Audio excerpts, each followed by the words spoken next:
Ahora mira bien, la Biblia nos enseña que cuando el hombre pecaba, tenía que ir con su respectivo sacrificio y ofrecerle sacrificio a Dios por causa del pecado.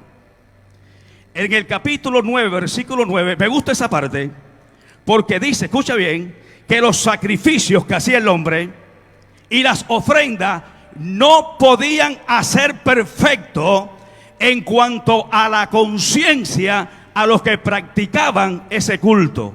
¿Por qué? La Biblia se responde, Hebreos capítulo 10.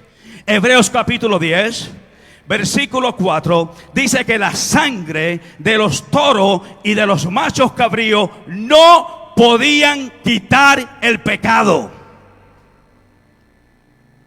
¿Qué es lo que hacía entonces el sacrificio? El sacrificio lo único que hacía era cubrir el pecado. Vamos a suponer, este es el pecado, esto es lo que hacía el sacrificio. Lo cubría.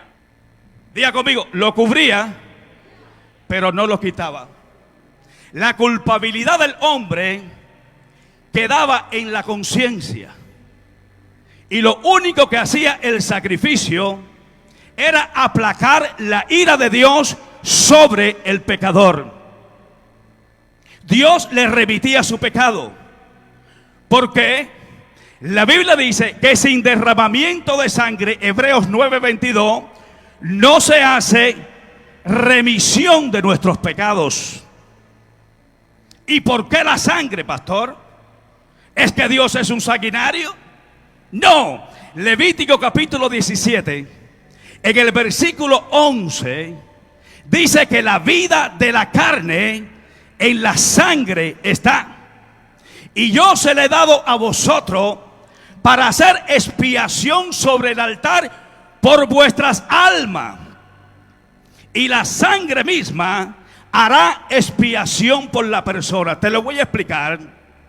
Cuando tú ofrecías la sangre de un animal inocente, tú le estabas ofrendando a Dios la vida, que por causa del pecado tú tenías que ofrendarle a Dios, porque la paga del pecado es muerte. Pero Dios no quiere, diga conmigo, no quiere la muerte del impío.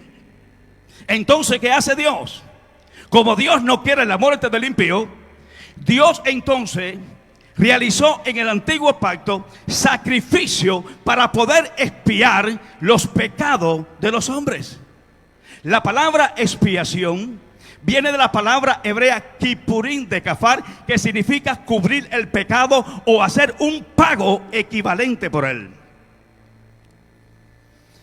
Ahora bien, la Biblia dice que la sangre de los toros, de los animales, no era compatible con el hombre. ¿Por qué? Porque tú y yo fuimos hechos a imagen y semejanza de Dios. Dios necesitaba un hombre para poderle quitar el pecado de los hombres, alguien que fuera semejante a nosotros.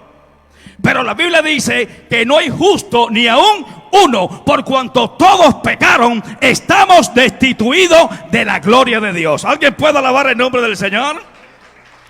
¿Alguien puede alabar su nombre?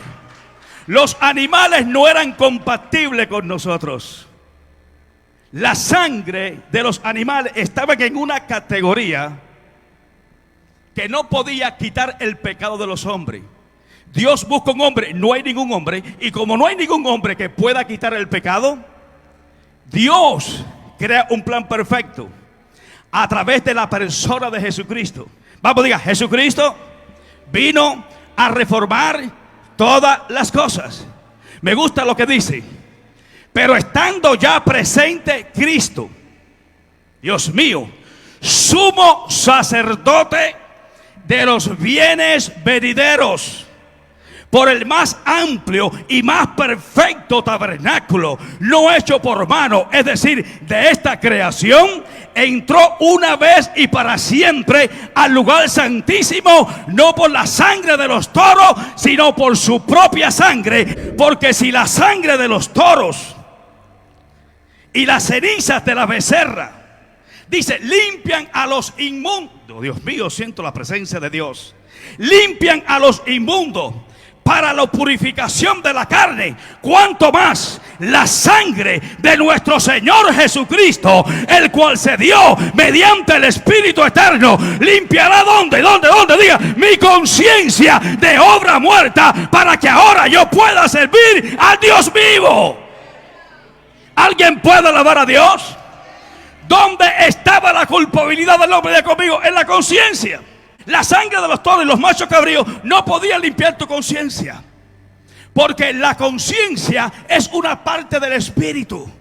El espíritu se divide en tres partes: intuición, comunión y conciencia.